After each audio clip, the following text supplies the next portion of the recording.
আপনারা অনেকে আমার কাজ করার ভিডিও বা পিক দেখে বলেন যে আমি এ বাসার মেয়ে না, আমি এ বাসার কাজের মেয়ে। আমি কেন এ বাসায় কাজ করি? কেন আমার বাসায় কি আমার আম্মু কাজ করতে পারে না? এ ধরনের কথা বলেন আপনারা। আমি বুঝি না আপনাদের বাসায় কি আপনার বোন কাজ করে না? নাকি আপনার মাকে দিয়ে সব কাজ করান? নিজের বাসায় নিজে কাজ করলে কি কাজের মেয়ে হয়ে যায়? এ ধরনের কথা আপনারা আমাকে কেন কমেন্টে বলেন? জানি না। হয়তোবা আপনাদের বোন হয়তোবা বসে খায়। মাকে নিজের মাকে কাজ করতে দেখতে ভালো লাগে, এজন্য আপনারা এই ধরনের কথা বলেন। আমার মাকে আমি ছোট থেকে কাজ করতে দেই না। আমি যখন ছোট, এই ক্লাস 4-5 এ পড়ি, তখন থেকে আমি বাসার কাজ করি টুকটাক। আর এখন সব কাজ করি। কারণ আমার ভালো লাগে কাজ করতে।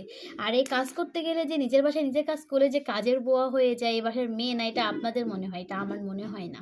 তাই সবার আগে নিজের চিন্তা ভাবনা দূর করেন।